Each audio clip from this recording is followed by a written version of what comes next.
Have you ever looked up at the sky and marveled at the sight of a giant airplane soaring through the air? It seems almost magical, doesn't it?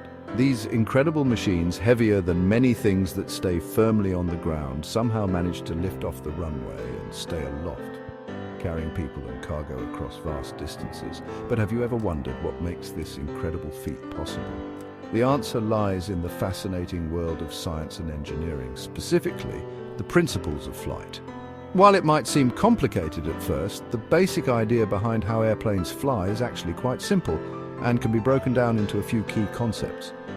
So, buckle up and get ready to learn about the amazing science that allows airplanes to take to the skies.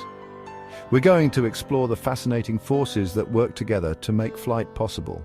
Just like a bird effortlessly glides through the air, airplanes rely on a delicate balance of these forces to lift off the ground, stay airborne, and soar through the sky. Get ready for an exciting journey into the world of aeronautics. To understand how airplanes fly, we need to learn about the four forces of flight: lift, weight, thrust, and drag.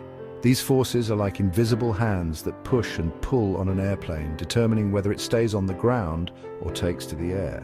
Lift is the force that pushes the airplane up. It's what allows the plane to overcome gravity and stay in the air.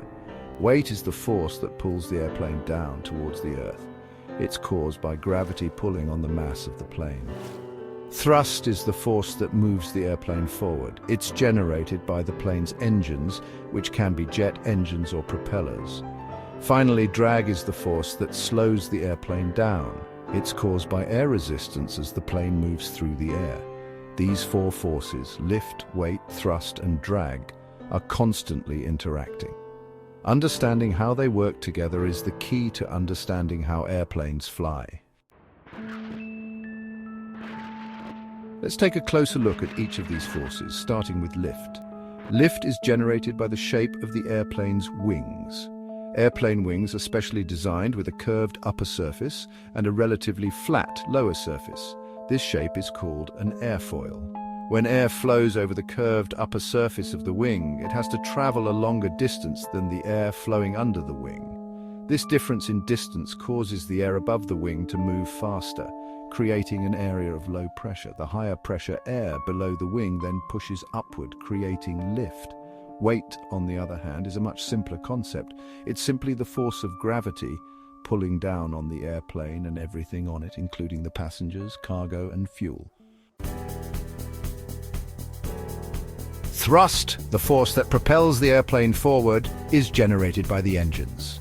Jet engines produce thrust by sucking in air, mixing it with fuel, burning the mixture and blasting hot exhaust gases out the back, propelling the plane forward.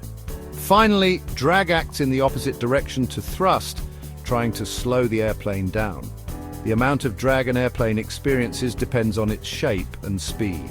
Streamlined designs help reduce drag, allowing the airplane to fly more efficiently. For an airplane to fly, lift must be greater than weight and thrust must be greater than drag. When all four forces are in balance, the airplane can maintain level flight. To climb, lift and thrust must be greater than weight and drag. To descend, weight and drag must be greater than lift and thrust. And that, my friends, is a simplified explanation of how airplanes fly.